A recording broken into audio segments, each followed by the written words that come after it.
This is the Unperishable podcast, and I am your host, Shari. I don't know about you, but higher education and all that is nice and necessary for some. But what I have learned to be true is research, education, mistakes, and experiences have given me the information I needed as an entrepreneur.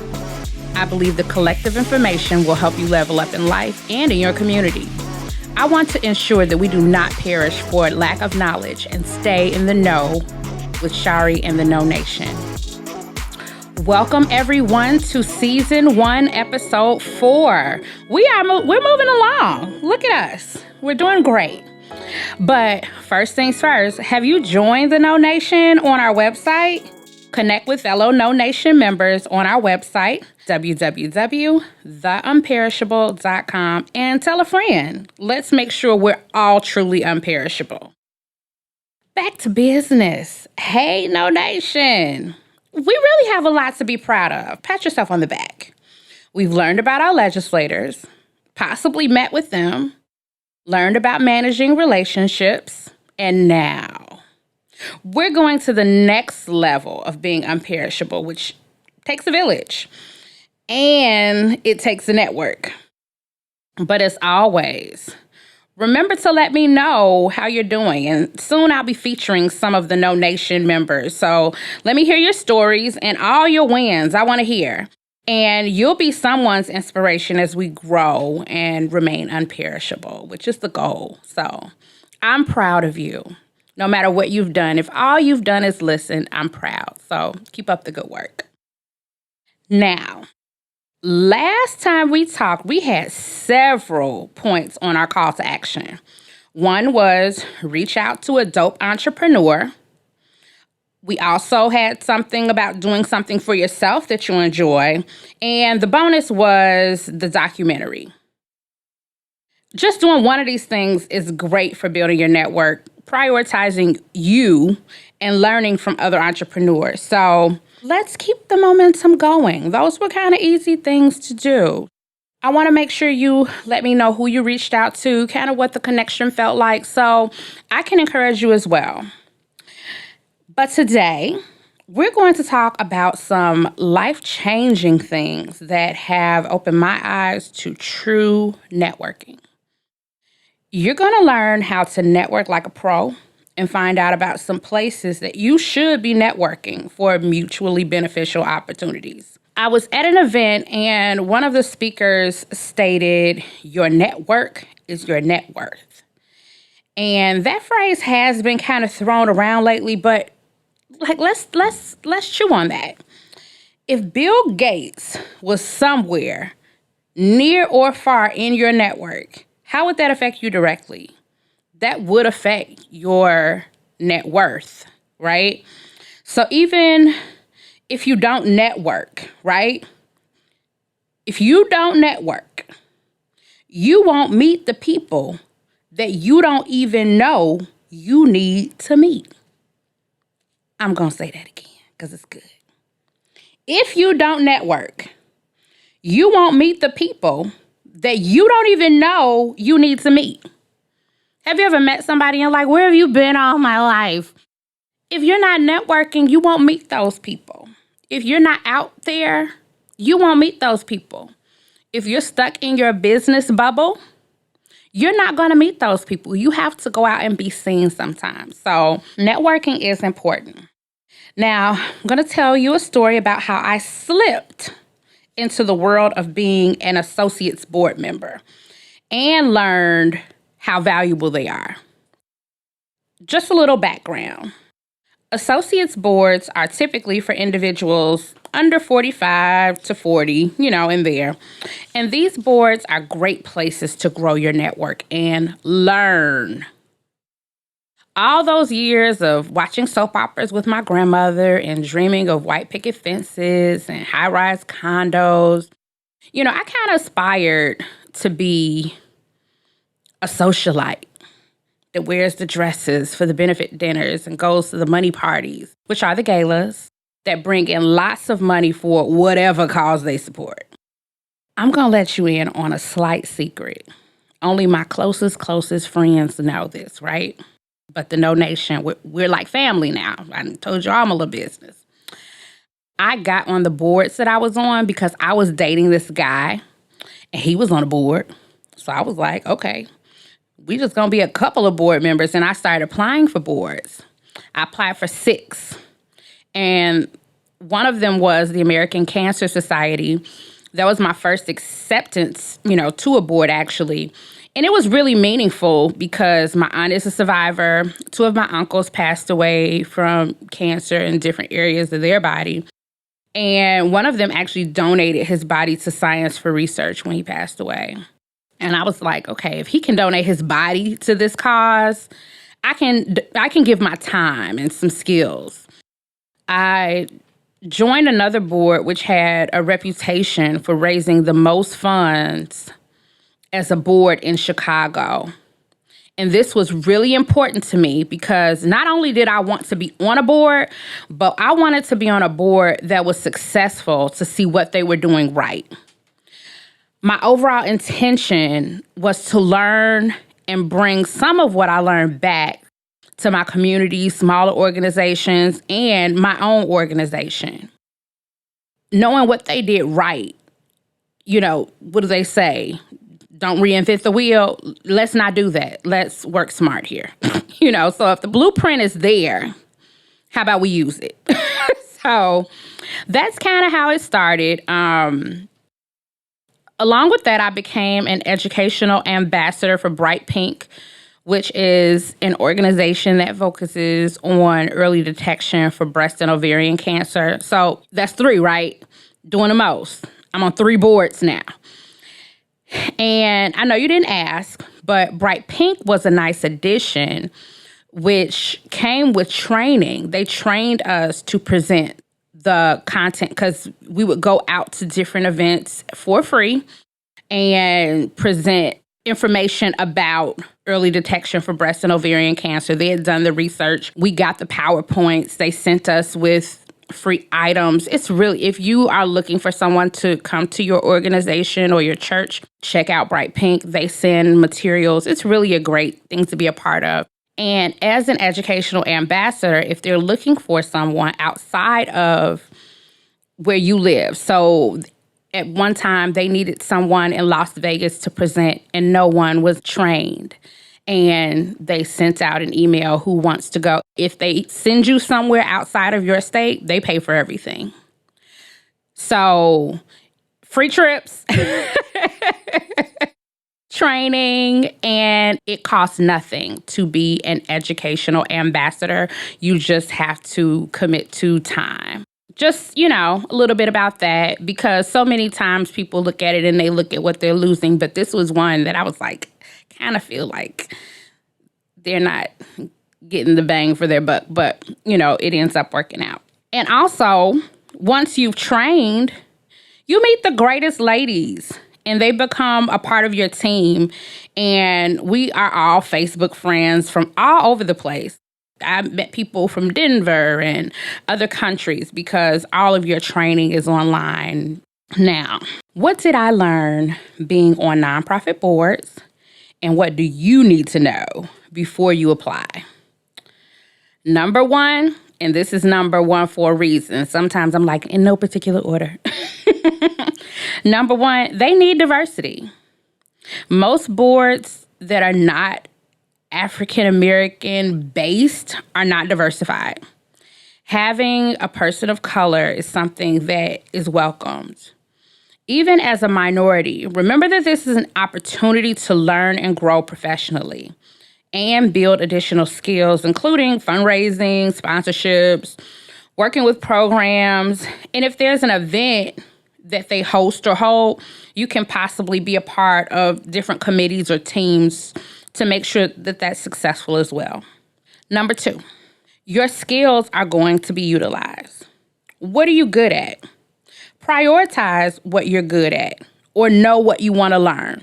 So if you don't really know what you're good at, but you want to learn marketing, come in the door knowing that. So when it's time for you to be assigned to a committee, you can say, this is a skill that I would really like to work on. Is there an opportunity for that? instead of, them putting you in all these different places that have absolutely nothing to do with where your strength is or where you want to be strong, okay? So that's number 2. Number 3, there may be an interview. And this is important for you to know if the organization is a good fit for you and for them. When you have your interview, ask questions and be prepared. Make sure you know about the board and any events, initiatives, special projects, things that they do. Because they should be asking you these questions. They should be asking you why you applied. And consider this, because I already hear you. This is a volunteer position. I hear you. I know. You're right. But many boards are funded by corporate sponsors and want the best team to ensure that they are successful in implementing all their initiatives. And having the wrong person on your board, team, and in life in general can cause some issues. So go to the interview, phone interview, whatever it is, and put your best foot forward, because this is going to work out very well for you and the organization.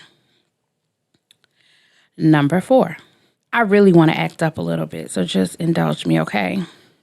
You can get a good job, okay? That's not what I was planning to say, but no nation. That's the gist of it. You can, what I planned to say was, you can gain contacts for corporate jobs. That's not what I was feeling in my spirit. So, board members are a great way to communicate your interest in working at companies that now you're going to have a connection with.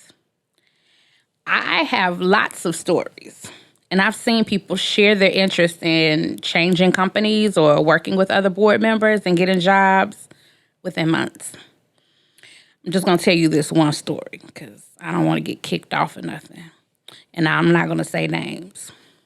One board member was working for United, making 6 figures, doing a job that I constantly asked, like, what did you say you do? Because it sounded like she did nothing.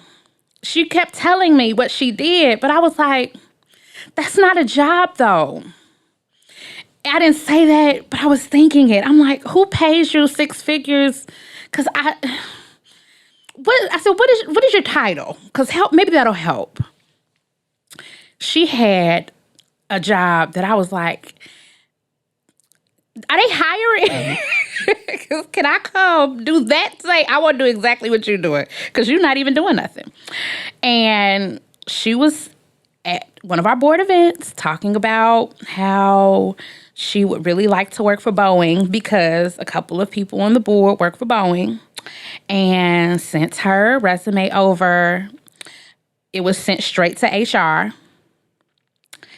By the time we met again, she was working for Boeing, doing another job that I was like, what you do again? So, and she was making 30% more at Boeing than she was at United, all the while doing slight light work. Now, this isn't always how it works, so don't get, Shari said, no, that's not what I'm saying. But it can work. And it gets you in a room with people that can work with you and share what has worked for them. As they get to know you and kind of see your work ethic, they get to see your personality. If you all are compatible in that way, that's wonderful for them to be able to say, we work on this board together. I've seen her work on projects. I've seen, how she handles herself in certain situations. And to have that as a recommendation is nice. Because a lot of times when you're applying for a job, especially if you don't know anybody there, it's really just your stack of papers. But coming from within, it's a little bit different. So I'm not saying that this is going to happen, but I've seen it happen. Moving on, because I could stay here for a minute, but I'm not. Number 5, if you have a business, your business can be promoted. One year on one of the boards that I was on. Our annual gala was working on gift bags for the attendees. Now, background. Each event, our annual gala sold out every year. There were a minimum of 700 attendees. We would squeeze chairs where we could because it really should have only been 600. And each couple got a gift bag. So 350 cupcakes in a jar I made. And it was an investment, right? But I also knew who the attendees were. I knew that the sponsors included United Airlines, Sprint, CEOs, musicians, people that I would love to try a Shari's Desserts cupcake in a jar. Now, tickets for the event were $250 each. And when I found out about the goodie bags, I pitched to have my desserts added to the gift bags. I requested in-kind receipts for my donation. And the buzz from the special treat made others want cupcakes in a jar for their events. But they would charge my market rate. I got in because I was an insider. And I had a vested interest in the board. And they wanted to promote from within. So here's my leverage. Because I'm a part of the group, right? And another thing that I did not do, but probably could have gotten away with, and I'm just giving you an idea if this is something that you choose to do because I didn't think about it until afterwards. But I probably could have gotten tickets. Can we do half in kind? Can we do half in, 2 more tickets or something like that? So kind of leverage yourself because what can they say? No. Okay, now you know, but ask. Because you got to tell me no. I don't just take a no that nobody gave me. Now, number 6, you have to budget for this. Most boards come with cost. So be ready to contribute. I want to say, for me, it was roughly around $1,500 for the year. And it didn't hurt me a whole lot. Because it wasn't all at once. It was just different things. But that's about right. When you think about your annual fees, which can range from $50 to $500, and that's just your fee to be on the board. They do that. And $250 is around average. You'll more than likely have to solicit and contribute to your board's event auction, because most events have a silent or live auction, and the amount that you need to contribute or bring in will be set by your board president. Also, if you have events, those tickets can cost between $75 to $700 per ticket. The average is, around $250. You'll also need to dress up. You'll want to have your hair and makeup done for the event. If you want to bid on items for the auction, make sure you have funds for that. I was on 2 major boards at once, and it was a little overwhelming financially doing that. It worked out, and I made it happen. There's also, it's called a general or annual fund that is likely something that you'll be requested to contribute to. One board that I was on, and I love this, and I thought this was so smart. They just wanted 100% participation from all board members. So they were like, we don't care if you donate $1. We just want to make sure we have 100% participation. Guess what? I can do that. I can donate $1. It won't be worth it to join not knowing that these costs are there. So I wanted to make sure that I mentioned that because just talking about all the things that you can get from it is one thing, but there are also other pieces. Number 7, this might not be for you. Unless you want to socialize and participate, don't do it. If you're antisocial, I wouldn't I wouldn't I wouldn't advise you to join anybody's board. It won't be worth it to join and not be an active participant, because you're just going to be, unless you want your name on the roll. If that's what you want, go for it. But we're talking about networking right now. So if you're not willing to do that, then this is not for you. Number 8, the parties. The parties are worth the investment, and they're tax deductible. Your business could use it as a write-off, or you can do it personally, and you can have your tax preparer help you decide which one you should do. The best parties that I've attended have been board events. They have open bar, live music, amazing food, ladies in dresses, men in tuxedos. Another funny story, because we're family, right? So I took my ex to a board event. I told him to wear a black suit with a black tie, a black jacket, and a white shirt. He showed up with pinstripe pants and vest, a white shirt, and a blue swirl tie.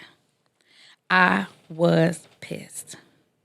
In true foolery fashion, though, that was the wait staff attire. So he looked like staff. I'm in full gown, hair, makeup. Tip, make your guest choices carefully. Don't do a me. I don't think I've ever been that mad at a person about clothes, because I told him what to wear and he did. But I'm not even about to do this, because we're past that. He's an ex. Number 9. See, now I'm mad. You can learn how to operate your own nonprofit, which is kind of advised for any business. Have you noticed every sports player and successful business has a foundation or nonprofit? I looked it up because I was like, let me just find like a random business. Paychecks, the company, they have a foundation. Everybody. So you can learn some things through this process if that's something that you're interested in. Now, giving you numbers, the most important thing is to find something that's important to you. If you love animals, find a shelter or board that supports causes for animals. If you're into the arts, find something that supports the arts. Put your best foot forward, though. In the words of Papa Pope from Scandal, remember that you do have to be twice as good to get half of what they have, right? And that's just in general. So just take that energy with you. Just always want to be better than other people in these situations, because everybody knows it's a volunteer role. So that's not a question. But it does matter that you put your best foot forward for whatever cause it is, because it's important. If it's the arts, it could mean, dance for some child that would never have the opportunity, or, different things like that. So don't look at it as, well, I'm a volunteer, I got to do that. Look at the cause and the effect that what you're doing is having on someone or a future generation, right? One thing that I really try to hold back on a little bit of this, but you all don't really know that, like, I'm a Black Panther in my mind. Not the one, Wakanda, Angela Davis, like Huey. I'm one of them. And a great resource for understanding the system we have not been taught is Carter G. Woodson's The Miseducation of the Negro. Let me tell you, this book was published in 1933. And when I read it, I'm like, how do I not know this stuff? I'm not going to get all deep, but check it out. Some of the titles in the book are How We Missed the Mark, How We Drifted Away from the Truth, Education Under Outside Control, the failure to learn to make a living. Like, just that. A chapter is political education neglected. I kind of just did a whole episode on that. So check it out. It's not, a heavy read. You can do it in a day, but you will want to chew slowly when you're reading this book because it's so much good information. It just talks about the importance of knowing systems of success that people of color many times are not accustomed to. It talks about internships, for example. I learned about how important this was while on a board. We were talking about a contribution to one of the annual funds, and people just did not understand why I had student loans. And I did not understand why they did not. I'm like, why don't you have student loans, Amanda? They told me, well, my dad's friend had this and got me an internship before college. And then I got scholarships and had a job in the summer. And when I graduated, I just came back. Oh, that's why you don't have any student loans, Amanda. Let me tell you what I did. Because I wasn't thinking that this was reasonable. Straight out of high school and even prior to that, I wasn't working for free. I got a summer job that paid. And I learned from that job. I made minimum wage. But I probably have a good 4 regrets. This is one of my top ones. If I could have gotten an internship that would have helped me learn some of the things that I learned sooner and with a higher salary and more room for growth, that would have set me on a whole different path. We have to not be afraid of systems we don't understand. And that is a big problem that I see, is that things that we don't understand, it's a scam or it's a this. But sometimes it's just a system that we have not seen before. So research it, look into it, see who's been successful and kind of go there. Now, as a person of color on a board, don't be discouraged. There are going to be times, especially if you're like the real minority, that you're going to be like, oh, that's what we doing? But part of being in a different circle is leveling up in relationships and conversations. This is going to be a learning process as well. Being the minority isn't always comfortable, but know that you are enough. And if you made it on the board, you have what it takes.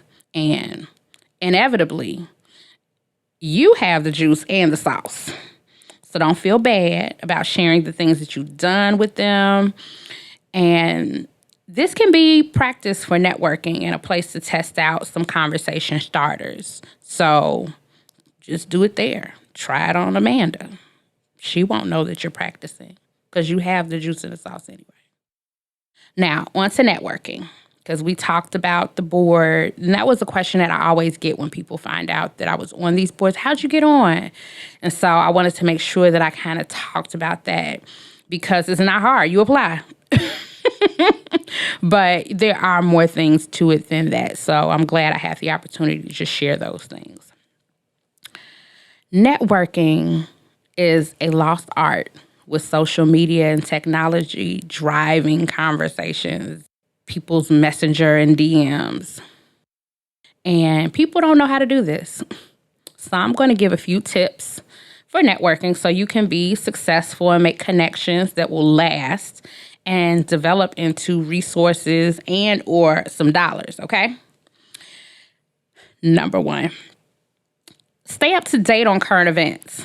Having a conversation and not having anything to talk about is awkward and will make the conversation short. You're going to see people scoot away from you if you don't know nothing. So don't do that. Number 2, have a quick pitch ready. If you had to tell someone about you or your business in 1 minute or less, and grab their attention that would make them know how great you and your business are, what would that look like? What would you include? What things would you definitely want them to know about you? That's important.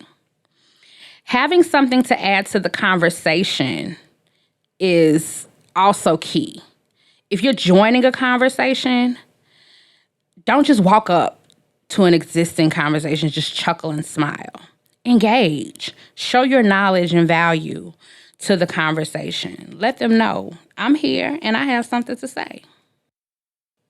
Next, do some homework. Research the host organization along with some of the things that you want to accomplish from the events. Why are you there? Do you want to make connections? Are you looking for a vendor? Set goals for networking. When I go to this event, I'm getting 5 business cards. I'm going to meet 3 new connections. I'm going to find a new resource. And when people ask you, what brought you here? Tell them. I'm looking for a whatever. Make it something specific, though. I remember being at one of my first big legislative events. I was young. I didn't know much or anyone there, but I knew why I was there. I was standing alone, and an older lady walked up to me and said, what brings you here? Are you an intern? I told her, no, ma'am. I'm here on behalf of early child care centers in the south suburbs. She looked and said, what area are you in? And I told her. She said, oh, that's so-and-so's district. Let me introduce you. She did, and I had the opportunity to tell why I was there and invited the legislator to come out to our program. If I just looked like I didn't know why I was there or I couldn't verbalize why I was there, that opportunity may have been lost. Now, part B to this. If you see someone struggling or alone, say hello. Even me, I consider myself an extrovert. Like, I come into a room and bombard it with energy, right? These events are still a test of my confidence at times. So I can only imagine what that's like for someone who's a true introvert that doesn't have, all of my bubble and energy, right? So if you see someone struggling, if you see someone standing alone and you're not doing anything, just say hello. That person may be who you need.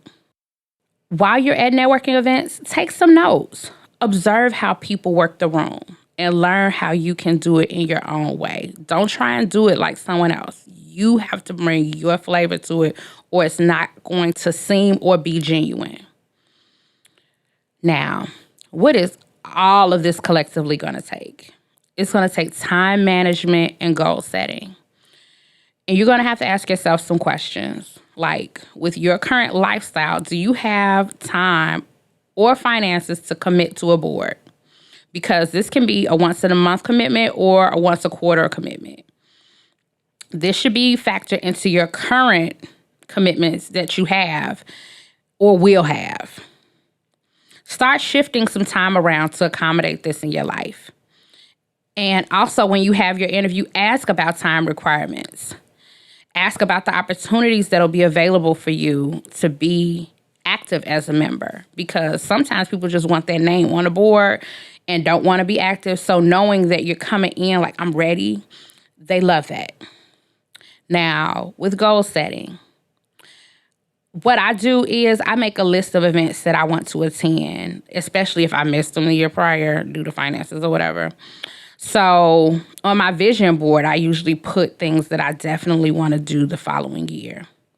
So you do the same. Is there an event you want to attend? It doesn't have to be a board event. It could just be something that's happening in Chicago, anything. Because if people are there, that could be networking. Now, there are a couple events on my vision board now, and these are, I'm not going to say that they're in a particular order out loud, but in my heart, I know what order they're in. I'm not going to say, just in case somebody wants to give me a ticket. They're all very important, okay? The Columbian Ball, which is at the Museum of Science and Industry, that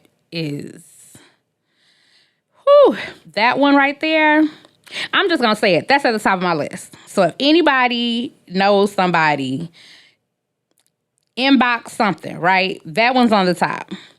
And next year, I'm definitely going. Tickets sold out too fast, but the Polo Classic in New York or New Jersey, I'm thinking, it's one or the other. I'm going. And in Chicago, maybe 2020 is the year I'll be on the list for the sneaker ball. I'm gonna put it out in the atmosphere. I'm on the list next year. 2020, I'm going to the sneaker ball. So that's something that I do because I want it to be in front of me and to see it as something to attain and a goal. But who are some people that you know also that are networking like a champ? Who are some people you're like, dang, they know everybody? When you see people like that, look and see what they're doing. Look and see how they interact with people. What draws people to them?